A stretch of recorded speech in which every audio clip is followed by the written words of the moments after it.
Boa noite, doutora Leslie, tudo bem? Boa noite, tudo bem? Quanto tempo? Doutora, seja bem-vinda mais uma vez à nossa live da Consultants 3. Hoje a gente vai estar Obrigada. abordando aquele tema que sempre gera muitas dúvidas, muitos questionamentos e, querendo ou não, é um dos principais pedidos aí, na verdade, um dos principais pedidos que existe aí na Justiça do Trabalho é decorrente da nossa famosa jornada de trabalho e do nosso banco de horas. Com Essa é uma... certeza, esse um dos top 10 lá da Justiça do Trabalho, vem justamente da jornada de trabalho, né? Horas extras Uhum. e tudo que vem decorrente disso, realmente. Essa semana particularmente, a gente recebeu uma sequência de perguntas, mais do que nas semanas anteriores, até mesmo porque, como eu falei, é um tema que realmente gera muita dúvida, gera muito questionamento. Então, hoje a gente vai fazer até um pouco mais acelerado, né, mas fica à vontade para fazer as pontuações, as ponderações necessárias, para a gente tentar alcançar aqui a maior quantidade de perguntas possíveis. Tem bastante, né? Vamos lá? Vamos lá, Preparada? sempre. Show Vamos de bola. Então vamos, respondendo tudo que vier. vamos aqui, então. Agora, no final do ano, temos um aumento muito grande de vendas. E para isso, precisamos fazer muitas horas extras. Colocamos no contra-cheque apenas as horas normais e pagamos por fora as horas extras. Daí fica bom para o empregado e para a empresa, porque ele não paga imposto sobre essas horas e eu não preciso recolher INSS. Só que eu não estou confortável com essa situação. Tem alguma forma de eu fazer isso sem onerar muito meus custos? Pergunta grande essa, né? Mas vamos lá, né? Vamos tentar responder de uma forma bastante objetiva.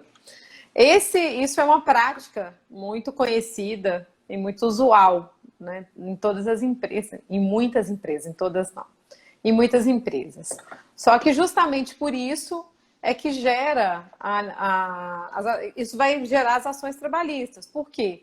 Porque as horas extras, quando elas não são pagas no contra-cheque, elas também não geram reflexos. Reflexos no quê? Férias, 13º, no próprio DSR das horas extras. Então, assim, são muitos reflexos que as horas extras podem gerar. Se elas não são pagas no contra-cheque, não gera esses reflexos e gera ação trabalhista. Na verdade, o que essa pessoa está expondo para a gente, essa questão de aumento de trabalho no final do ano, é muito comum de acontecer. É um período onde algumas empresas vendem mais, produzem mais, existe uma demanda muito maior. Mas também existe uma forma um pouco mais fácil de resolver essa questão das horas extras. Uma possibilidade seria a implantação do banco de horas, para oferecer isso em troca de folga posteriormente, após passar esse pico de produção. E uma segunda Uhum. situação que também pode ser utilizada é a contratação por contrato determinado. Contrata funcionários por meio de contrato determinado, que é menos oneroso que o contrato por prazo indeterminado, né, que gera pagamento de multa da FGTS, aviso prévio. O contrato determinado não tem esse custo todo. Então, Uhum. também há essa opção para as empresas de contratar os funcionários por contrato a prazo determinado. Então, nós temos aí duas boas opções. Uma seria o banco de horas, a implantação do banco de horas, e a segunda, o contrato por prazo determinado somente para esse período da alta demanda. Lembrando aí que para o dia a dia das empresas, hora extra é um indicador violento, né? Extremamente importante, porque ele pode indicar aí que sua empresa precisa efetivamente contratar mais, porque uma hora extra, se ela é feita com muita frequência, então significa que a mão de obra que você tem ali naquele momento disponível, ela não é o suficiente para arcar com toda a demanda que a empresa está necessitando naquele momento. Outra coisa que ela pode indicar é a necessidade aí de um treinamento, as pessoas precisam passar por um treinamento para fazer de uma forma mais adequada as atividades do seu dia a dia. Assim, quando a gente olha para um contexto desse de uma forma geral, é um ente crítico que precisa ser olhado com muito carinho, aí, um indicador, um KPI extremamente importante para as organizações. E a maior parte dos acidentes acontecem em períodos de horas Verdade, extras. verdade. Então, isso também é um agravante que gera muita preocupação. Seguindo aqui, doutora, afinal, qual que é a diferença entre o intervalo intrajornada e o intervalo interjornada? O intervalo intrajornada é aquele que acontece durante a jornada, que a gente fala que é destinado à alimentação e repouso do funcionário. É um intervalo que ele tem a duração de 1 hora, no mínimo 1 hora e no máximo 2. Né? Existe a possibilidade de fazer esse intervalo menor, que foi uma vez que a reforma trabalhista fugiu aqui, uma vez que a reforma trabalhista trouxe a possibilidade de negociação com o sindicato desse intervalo, da redução desse intervalo para até 30 minutos, né? Mas tem uma série de regras para isso. E algumas convenções coletivas prevêem a possibilidade de um intervalo maior do que 2 horas, que é o caso dos motoristas. Mas, em regra, é no mínimo 1, no máximo 2. E o interjornada é entre uma jornada e a outra. E ele tem que ser de, no mínimo, 11 horas. Às vezes, muitas organizações esquecem dessa necessidade de descanso de 11 horas que uma pessoa precisa ter um intervalo e outro, né? Exatamente. Seguindo aqui, pela natureza do meu negócio, eu preciso que os meus colaboradores trabalhem apenas 15 horas por semana. Meu contador falou que eu não posso contratar sem pagar pelo menos um salário mínimo. Tem alguma coisa que eu possa fazer? Na verdade, você pode contratar por menos de um salário mínimo se o trabalhador não for trabalhar 44 horas semanais.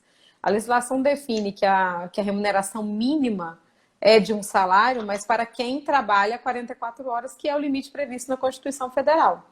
Então, se você fizer um contrato, né, que a gente tem previsto na lei, o contrato a tempo parcial, que ele pode ser de até 30 horas, no máximo, você pode contratar proporcional à quantidade de horas que essa pessoa vai trabalhar. E aí você vai fazer o cálculo, né, da remuneração média daquela atividade, baseado na quantidade de horas que essa pessoa vai trabalhar. É plenamente possível. Ok. No contrato, não, posso alterar a jornada de trabalho de 8 às 18 para 12 por 36 de um dia para o outro? Não. Com certeza não. O que acontece? A jornada 12 por 36, ela é uma jornada muito mais desgastante. A pessoa vai trabalhar por 12 horas seguidas e depois para ter 36 horas de descanso. No entanto, isso não pode ser feito dessa forma. Simplesmente você acorda num dia e no outro vai colocar a pessoa para trabalhar em jornada 12 por 36. Também tem que ver se a atividade cabe esse tipo de jornada. Tem toda uma análise em relação a isso. Porque a jornada é extremamente desgastante. Isso tem que ser combinado, tem que ser informado com antecedência. Não pode ser assim da noite para o dia, não. Tem que ser negociado e conversado. Só lembrando aqui, pessoal, antes da gente dar continuidade, embaixo aqui tem o aviãozinho, clica no aviãozinho, manda a informação de que essa live está acontecendo aqui agora, convida aquele seu amigo que trabalha com empresa, que tem empregado, que tem interesse em conhecer um pouco mais sobre a legislação trabalhista, que tem alguma dúvida que porventura ele gostaria de sanar. Essa é uma oportunidade muito legal para a gente estar aproveitando, né? Então, clica no aviãozinho, manda para o seu amigo. A gente vai abrir a caixa de perguntas. A gente vai tentar responder todas as perguntas que nós recebemos primeiro, durante a semana. E, ao final, a gente vai dar prioridade para responder essas perguntas que estão sendo feitas durante a live, tá bom? Seguindo aqui, doutora, no contrato intermitente, existe um limite, né, de horas de tempo de trabalho?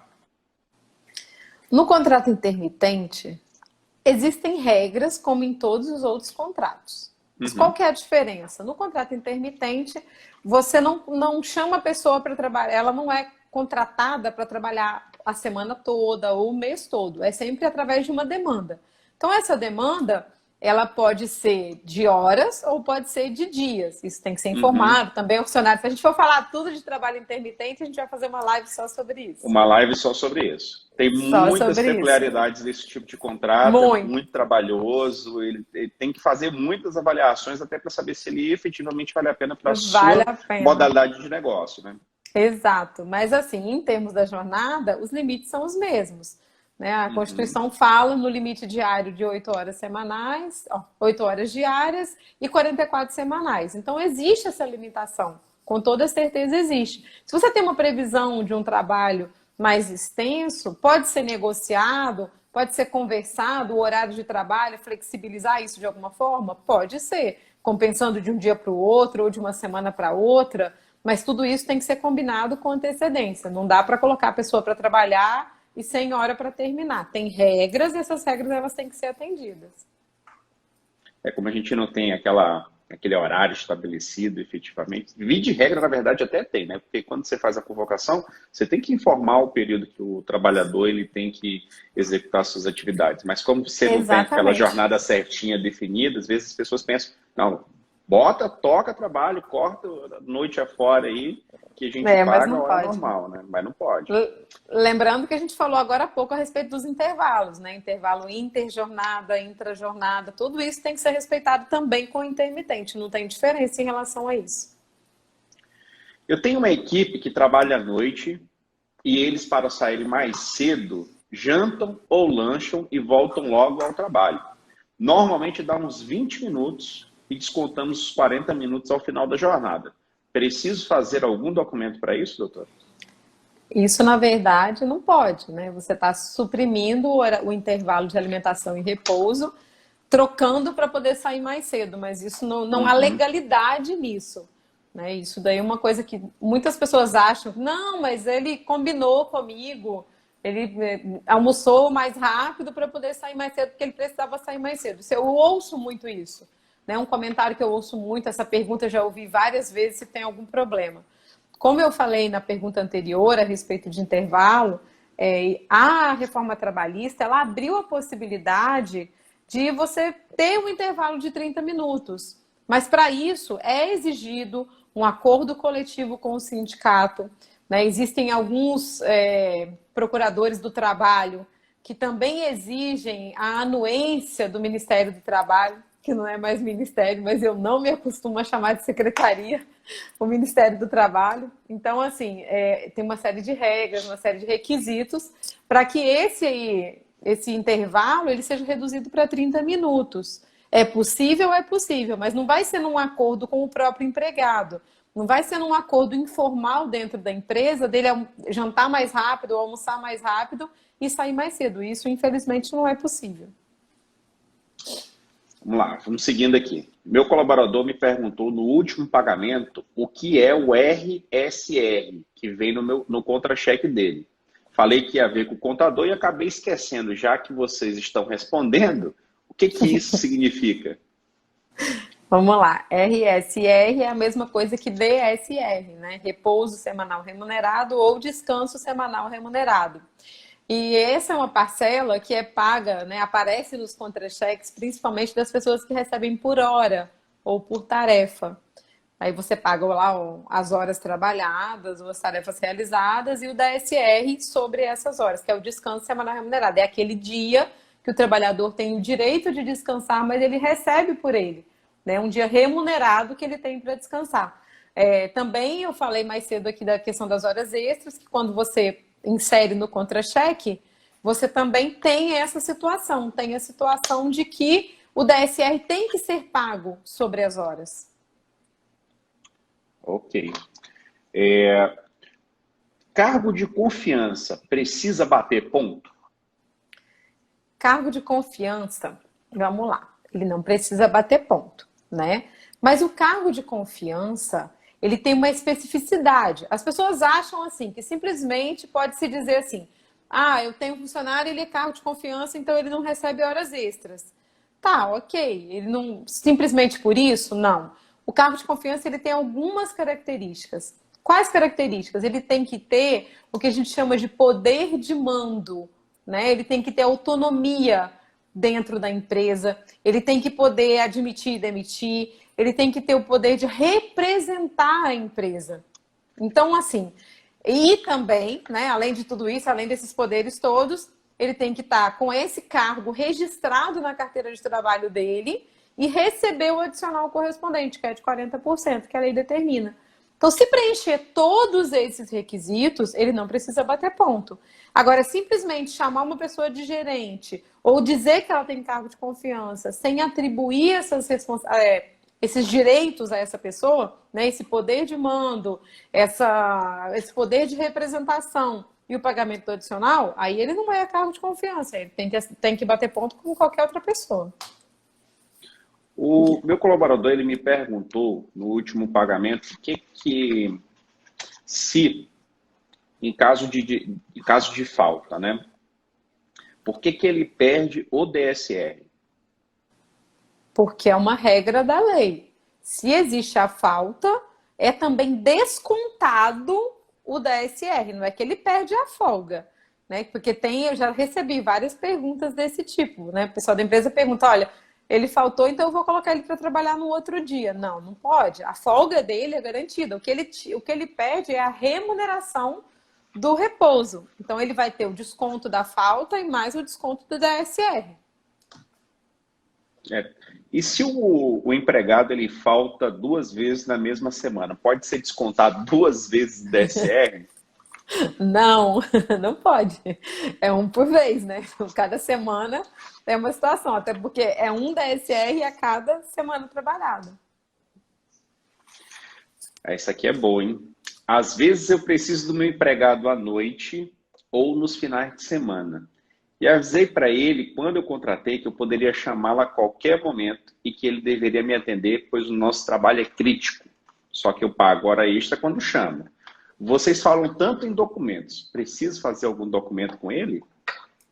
Então, isso é um outro problema bastante grave, né? Que é o quê? O sobreaviso. Quando você fala para o seu funcionário que você pode ligar para ele a qualquer horário e ele tem que te atender, você está deixando ele de sobreaviso, né? Uma outra figura trabalhista que gera um pagamento, que gera um ônus, né? E esse ônus, ele também é caro e ele vai incidir sobre todas as coisas.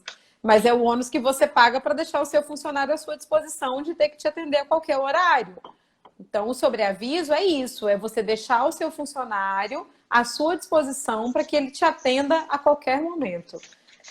Então, assim, não é simplesmente isso. Você dizer para ele que quando você contratou, você combinou, não é um combinado. Ele tem que receber por isso, para estar à sua disposição. Engraçado, né, que às vezes algumas empresas pensam que pelo fato de pagar o sobreaviso, né, tem domínio total sobre a vida do empregado e pensa que ele pode trabalhar a qualquer minuto, a qualquer momento. Poder, levando em consideração, respeitando os limites legais, aquilo que está previsto na legislação, é uma coisa que efetivamente até pode acontecer, lembrando, respeitando os limites, né? Mas é preciso tomar muito cuidado nesse aspecto, porque a linha é muito tênue entre você exigir demais desse seu trabalhador. Isso gera um passivo violento para as organizações.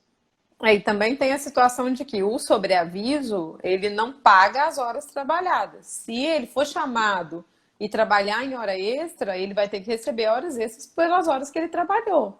É diferente. O sobreaviso é para estar à disposição. Vamos seguindo aqui. O colaborador chega todos os dias, 10 a 15 minutos atrasado, e fala que é por causa da linha de ônibus. Verifiquei junto à empresa e realmente só tem um ônibus que ele pode pegar para chegar a esse horário. Ou um outro em que ele chegaria 1 hora mais cedo, mas a empresa estaria fechada. O que vocês sugerem para resolver esse problema? Uma sugestão que pode ser muito tranquila é a flexibilização da jornada dele. Estabelecer que ele entre numa hora mais tarde ou meia hora mais tarde e saia também meia hora mais tarde ou 1 hora mais tarde, né? Uma outra alternativa que talvez não seja viável para a empresa seria o fornecimento de transporte para esse funcionário. Mas a flexibilização da jornada é uma boa possibilidade, né? De acordo com os horários de funcionamento da empresa, ele chegar meia hora mais tarde ou 1 hora mais tarde e sair também meia hora mais tarde ou 1 hora mais tarde.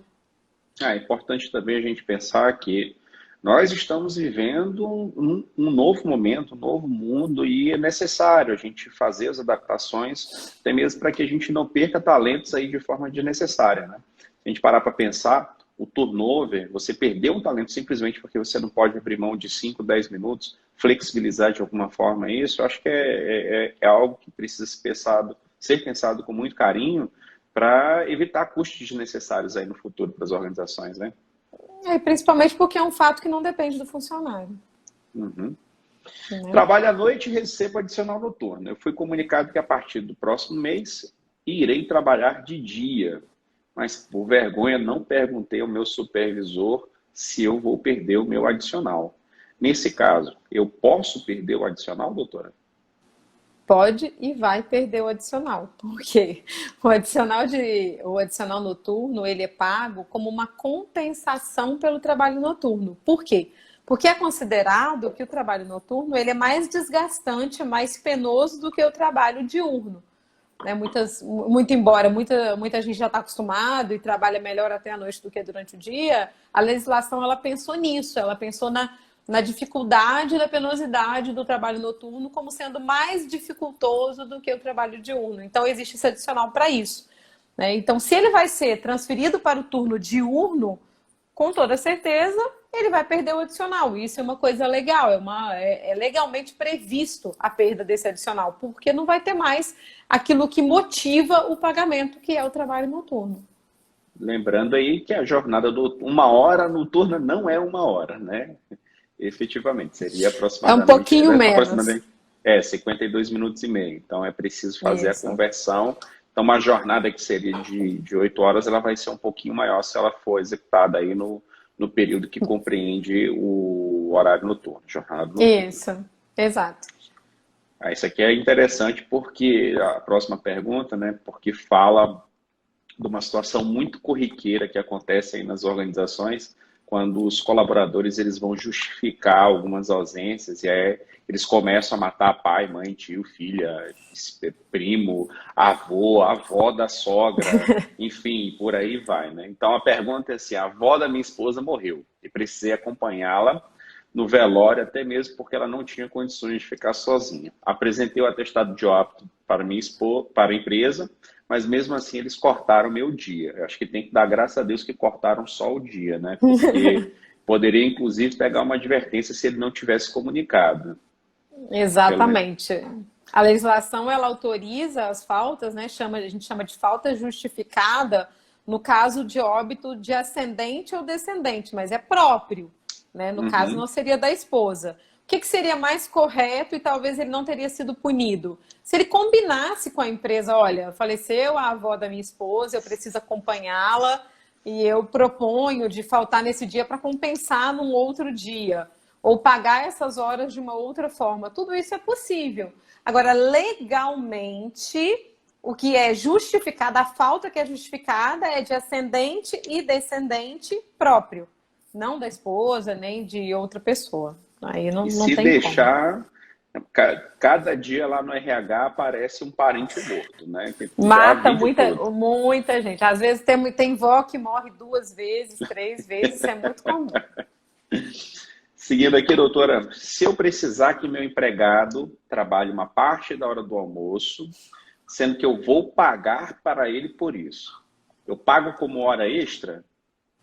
Não, a partir da reforma trabalhista, isso foi alterado e esse horário de almoço, quando ele é suprimido em parte, no todo ou em parte, ele é pago de forma indenizada. Então, não paga com adicional de horas extras, paga de forma indenizada.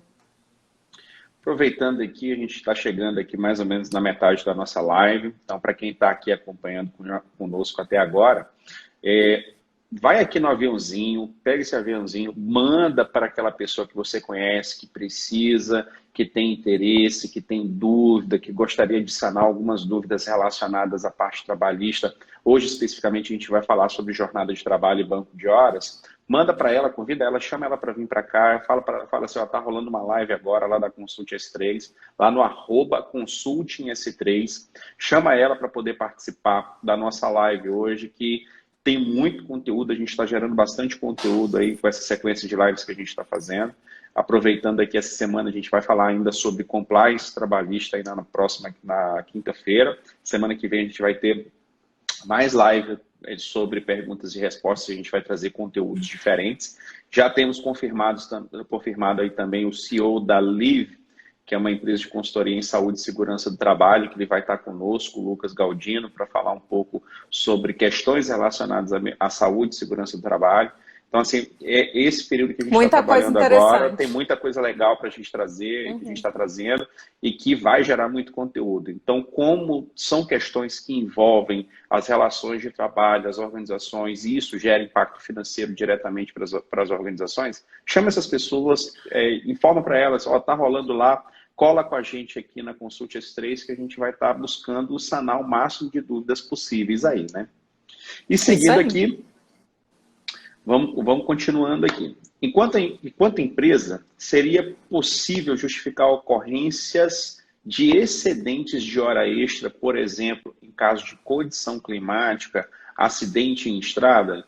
Olha, a pessoa que enviou essa pergunta para a gente, ela trabalha com uma empresa de transportes, né? Então, talvez faça mais sentido essa pergunta dela, né? Porque eu acho que você tem várias situações que fogem. Que a pessoa pode ficar presa na estrada por razões climáticas ou acidentes, entendi.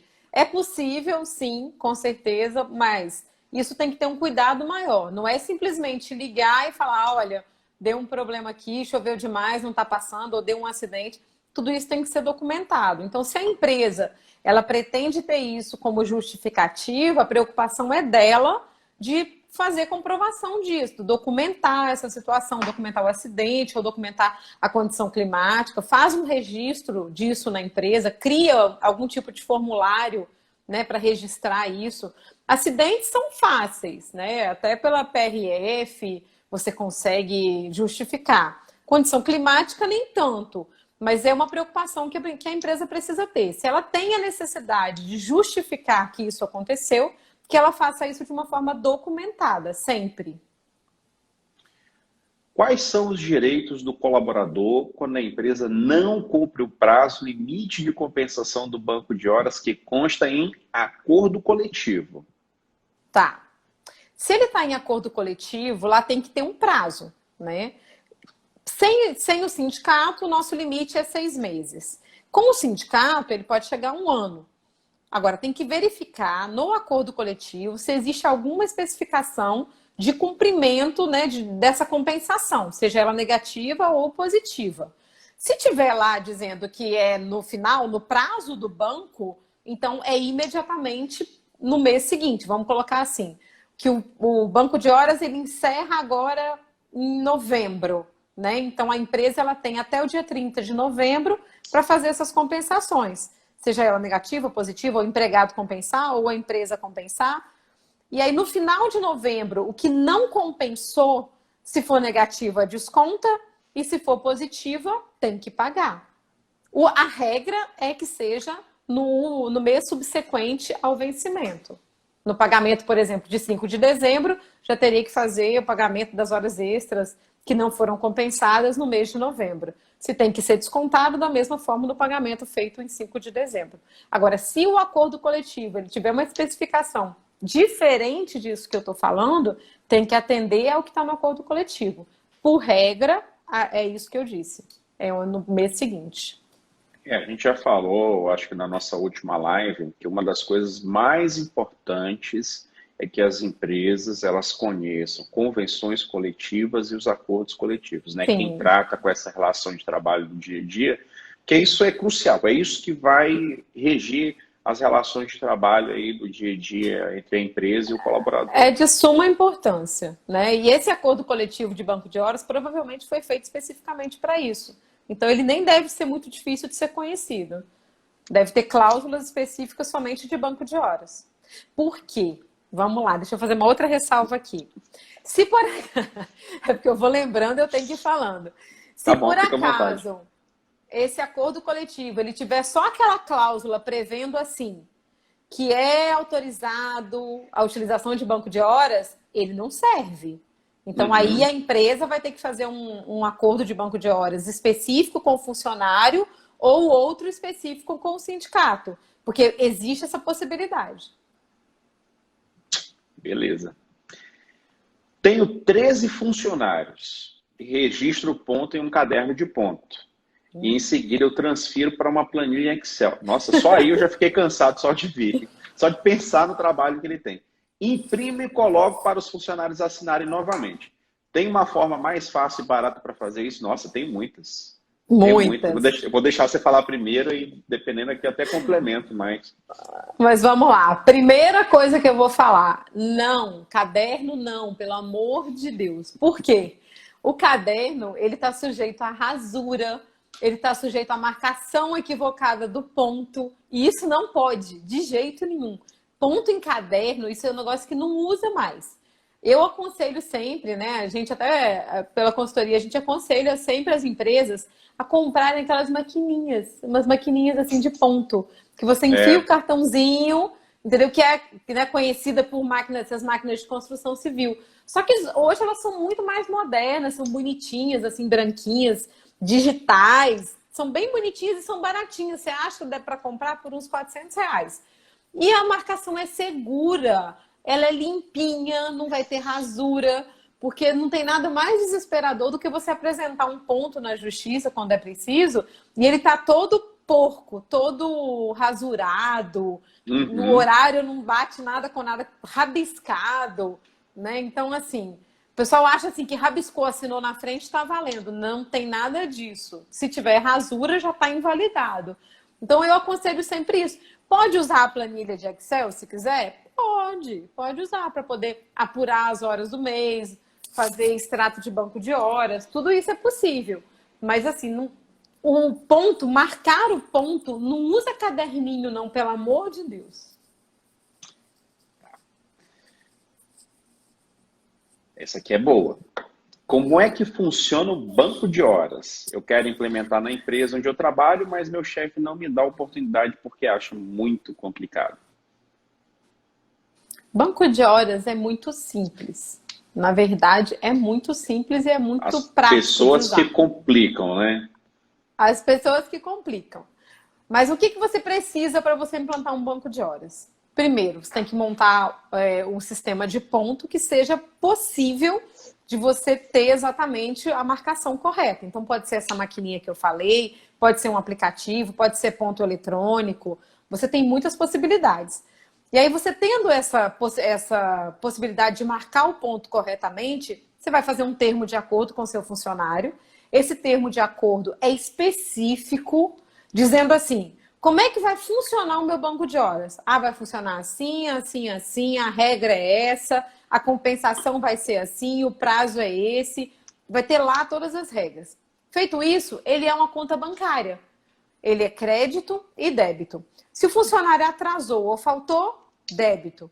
Se ele fez horas extras, crédito. Chegou no final do mês, você precisa apresentar para o funcionário um extrato desse banco, dizendo para ele, olha, nesse mês a sua conta está negativa ou a sua conta está positiva. Né? E aí sim, ir controlando essa compensação. Para quê? Para que quando a gente chega no final dos 6 meses, eu falo 6 meses, para a gente não precisar do sindicato. Então a gente trabalha com 6 meses. Então no final dos 6 meses, você já tem ali quase tudo compensado. E aí se tiver que pagar ou descontar alguma coisa, é pouca coisa. Então o que você precisa é só ter controle. Mas é uma ferramenta muito útil, né, para a gestão da empresa, para a gestão dos funcionários. Isso é muito. Eu gosto muito do banco de horas, indico muito, acho que a adoção dele ajuda muito a empresa, né, onera menos em relação à questão das horas extras.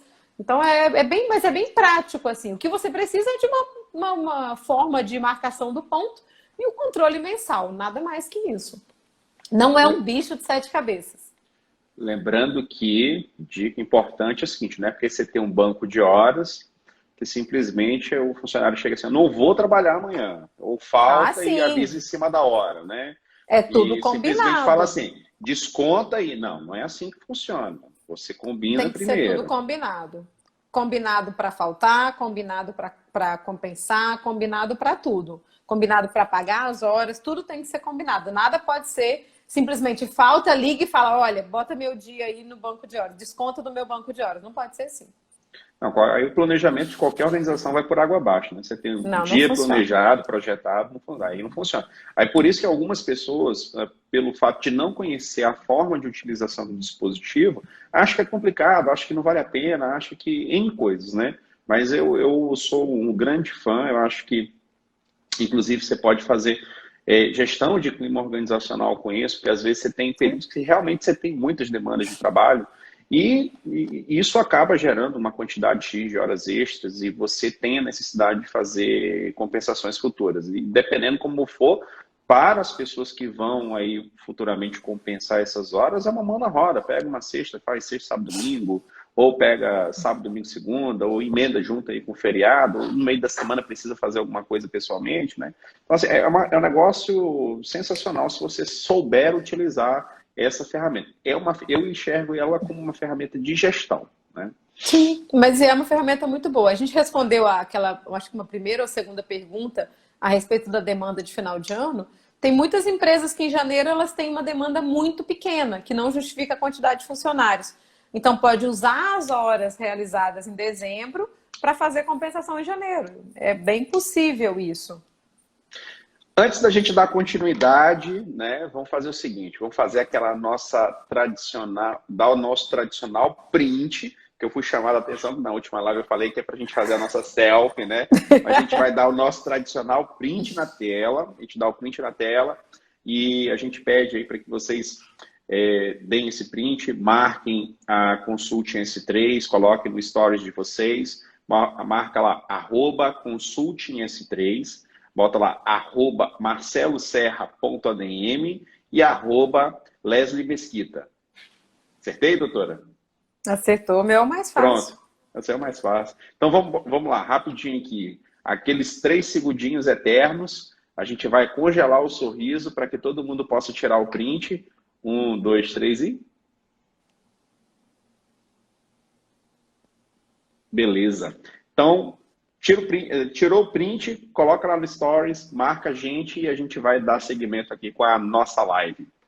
Vamos lá. Então, vamos lá. Se o limite de trabalho é de 44 horas por semana, eu posso distribuir de acordo com a minha demanda? Por exemplo, trabalhar manhã e noite, tarde e noite, ou manhã e tarde?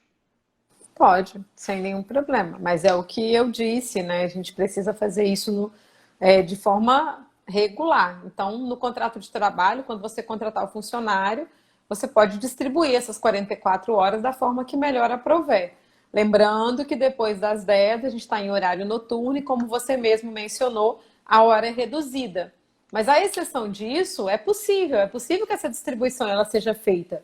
Existem algumas empresas que têm uma demanda maior na segunda, outras que têm uma demanda maior no sábado ou na sexta.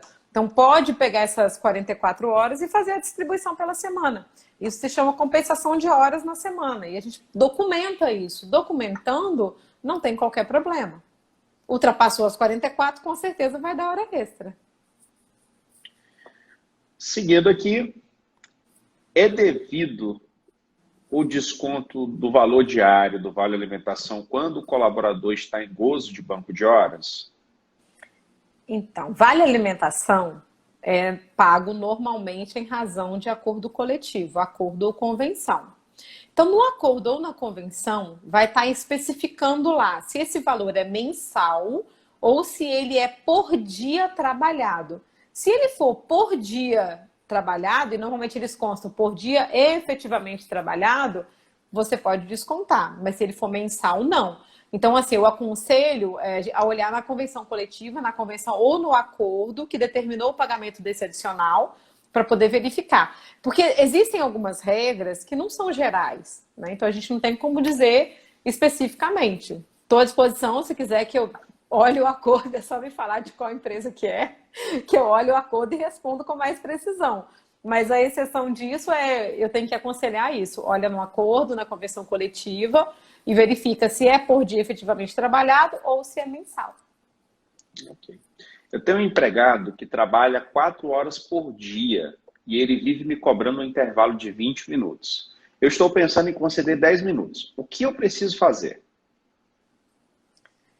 Olha só, essa questão dos horários de trabalho, você tem que especificar, tem que entender da seguinte forma.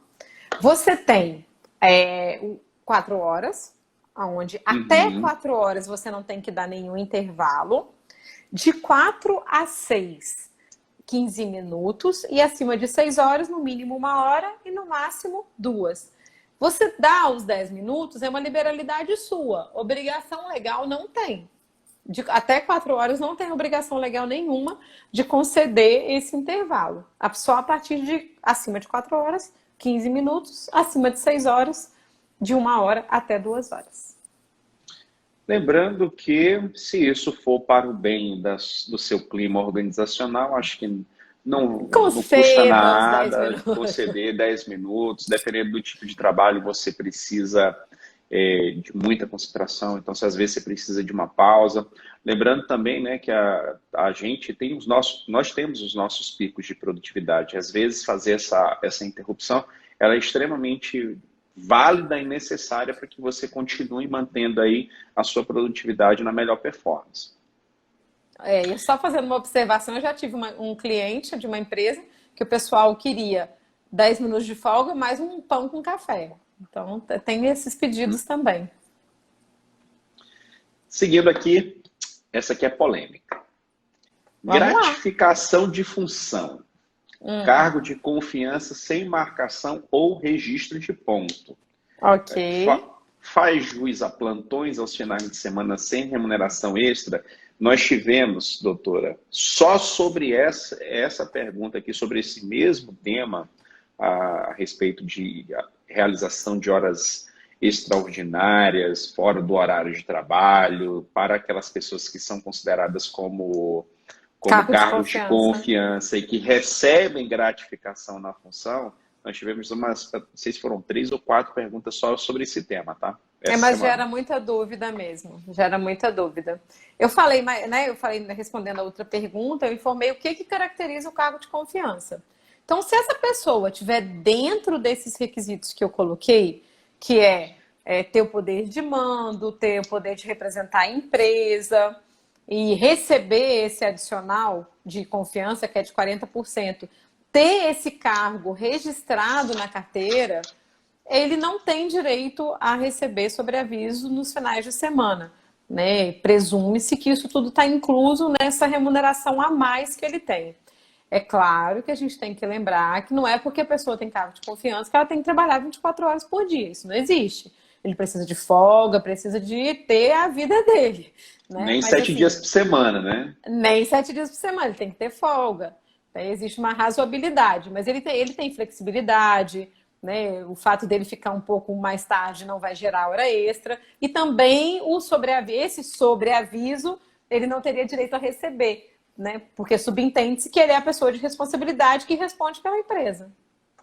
Lembrando que, para isso, é necessário você ter toda a composição, você ter toda a caracterização de cargo de confiança, que não é simplesmente os 40%, né? Exatamente.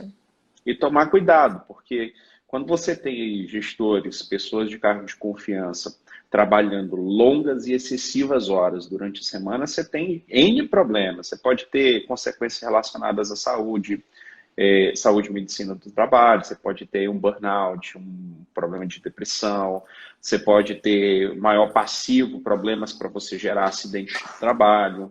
Então, queda da produtividade, tem uma série de problemas. As consequências são muito grandes. E eu já vi assim, N vezes, você tem gestores aí que são workaholics e trabalham 7x7, não param até a hora que você tem uma defasagem nessa energia, nessa bateria. E se você não para por entendimento que existe a necessidade de descanso, você vai parar por uma necessidade de saúde, né? Porque a doença vem e quando a doença vem não tem mais para onde correr. Não tem. Isso aí. Antes de iniciar o trabalho, a equipe se reúne para fazer uma oração. Não vejo problema em rezar, acho até bom. Mas a equipe bate o ponto antes de começar a oração e estamos perdendo produtividade no dia. Estou pensando em acabar com a reza. mas eu acho que isso vai me dar problema. Vocês têm alguma dica? Na verdade, isso é simples de resolver, né? Como a oração, ela é um hábito dos funcionários, mas não, eles não estão à disposição da empresa, não estão trabalhando e nem estão à disposição do empregador, eles podem chegar, fazer a oração tranquilamente e bater o ponto posteriormente, né? Porque o ponto ele só tem que ser batido antes, quando a gente está tratando do funcionário ficar à disposição do empregador por alguma razão. No caso da oração, é um desejo deles, eu não acho viável tirar, talvez isso aí cause, né, um incômodo na empresa, cause um constrangimento, né, não acho que seja legal. Pode até dizer que está discriminando, não sei, mas eu não acho aconselhável. Mas acho justo e correto, dentro da lei, que seja excluído do ponto, que eles façam primeiro a oração e depois batam o ponto, com tranquilidade. O problema, de uma forma geral, são os abusos que acontecem, né? Ah, sim, sempre. Sempre é. Na minha convenção coletiva, doutora, fala que eu tenho que disponibilizar vestiário para a troca de uniformes. Meus empregados chegam, batem o ponto e vão colocar o uniforme. Dá 10, Certo. 15, 20 minutos e ainda tem gente no vestiário. O que eu posso fazer para acabar com isso sem gerar problemas com o sindicato? Tá. Na convenção coletiva, pelo que a pessoa está falando, determina que tenha o vestiário. O que é a preocupação? Se a empresa for uma empresa que o uniforme seja obrigatório e que ele não possa ser utilizado na rua, por exemplo, que a pessoa mexe com alimento ou com produtos químicos, que são coisas muito específicas, e esse uniforme só pode ser usado dentro da empresa, sim, esse tempo tem que ser concedido para que as pessoas façam a troca de uniforme. Mas pode também ser pré-determinado. Olha, até X tempo para poder trocar o uniforme. Claro que não dá para pedir para trocar em 5 minutos, que não existe. Agora, se o uniforme ele não for esse tipo de uniforme específico, for um uniforme que a pessoa possa andar pela rua ou que seja opcional a utilização dele, né, ela pode, aí não tem que bater o ponto antes, né, pode bater o ponto depois que trocar de uniforme. Então, varia da natureza da empresa, da natureza do negócio. Se o uniforme é exigido e não pode ser utilizado fora de lá, a empresa tem que conceder o tempo, é tempo à disposição. Agora, se o uniforme ele não é exigido ou não necessariamente tem que ser vestido, né, na empresa, aí não, nesse caso não é obrigatório. É muito engraçado, né? Porque a legislação, ela sempre pode ter diversas interpretações. Então, ela precisa ser muito circunstancial para entender qual que é a realidade que você está vivendo. É lógico que existe a lei geral, a regra geral, que se aplica Sim. praticamente a todo, mas existem aí aqueles pontos de dissonância que precisam ser levados em consideração para que você tome a mesma decisão, tome a decisão mais assertiva, né? A decisão mais assertiva, na verdade, porque cada situação é uma situação e você tem que tentar se adequar. Não tem jeito. Essa aqui é uma boa também. Às vezes, dependo do cliente para concluir um serviço e preciso deixar um funcionário da empresa até que o cliente responda. Durante a espera, ele não faz nada e raramente paga horas extras para ele, acredito que seja colaborador, logicamente, né? Por causa disso, já que ele não está trabalhando e ele vive me cobrando essas horas. Quem é que tem razão? Eu E o ou ele? funcionário? Ué, Com certeza o funcionário, porque o funcionário não tem culpa nem responsabilidade que ele está aguardando o cliente e o cliente está demorando. Então, se o empregado, né, se o funcionário está à disposição da empresa esperando as ordens, seja do proprietário ou do cliente, com certeza ele tem direito a receber essas horas, sem dúvida nenhuma. A empresa não está estamos, correta. é, estamos chegando agora na nossa última pergunta da nossa live. Em seguida, eu recebi algumas perguntinhas aqui na caixa, né? Então, eu vou fazer essa pergunta para você. E aí eu vou abrir as perguntinhas que vieram na nossa caixa, tá bom? Ok. E essa aqui é uma pergunta que é extremamente pertinente, doutora. Vamos lá. Nesse período de pandemia, alguns funcionários estão trabalhando em casa e deixei eles à vontade para fazer suas atividades durante o dia. Mas combinei que quando eu precisasse, eu poderia entrar em contato com eles, a qualquer horário e dia da semana. inclusive finais de semana e feriados. Você vê problema eu fazer dessa forma? Com certeza. Lembra que a gente falou numa resposta anterior aí sobre sobreaviso? Né? Uhum. Então é a mesma coisa. E as pessoas têm que botar na cabeça que quando a pessoa está em home office, ela também tem horário. Tem que ter um horário de trabalho definido. Não pode ser qualquer hora, qualquer dia, dia de semana, final de semana. Né? Se ela coloca o funcionário para estar à disposição para responder a qualquer momento, ela está colocando o funcionário à disposição dela. Se está à disposição, tem que pagar pelas horas que está à disposição. Então, isso não é possível. E não é porque está em home office que pode fazer qualquer coisa, que tem o direito de ligar e pedir. Não, não pode ser dessa forma. A gente já respondeu aqui, eu vou abrir agora a caixinha de perguntas. Funcionário em cargo de confiança trabalhando excessivamente até tarde da noite diariamente. O que fazer? Tem que tomar muito cuidado com isso, né, gente? Não é porque é cargo de confiança que efetivamente ele vai ter que ter esse exagero. A gente acho que esmiuçou bem essa questão em relação ao contrato de confiança, né? Exato. Tem uma outra aqui que eu não consegui abrir, que ela é muito longa. Eu não consegui ler toda, não. Se tem uma jornada de 9 horas E horas trabalhadas, essa eu não consegui ler. E tem devido uma à compensação. Você conseguiu ler toda? Não consigo ler toda. Eu acho que não. Não, mas a gente pode tentar abrir depois. Tá certo. A gente pode gravar um videozinho depois respondendo essas perguntas também, não tem problema. Não, tá ótimo. E por fim, já falaram sobre contrato intermitente, por mais que a live de hoje seja sobre banco de horas e jornada de trabalho, não deixa de fazer um pouquinho de relação, né, doutora? Mas eu acho Com que certeza. em relação à questão do contrato intermitente, e aí segue a próxima pergunta. Posso transformar um contrato de trabalho normal em um contrato intermitente? Então, existe uma regra, né, para você transformar o contrato normal em intermitente. Não pode ser feito assim, de instantâneo, não. Eu não aconselho nem a transformar, bem da verdade. Eu falo sempre para você, se você quiser contratar funcionários intermitentes, contrate funcionários intermitentes.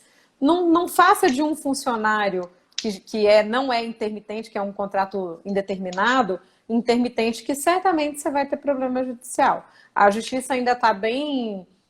ainda não se definiu muito em relação a isso, então eu não tenho aconselhado que seja feito. Eu sempre falo, quer contratar, contrata outra pessoa para ser intermitente.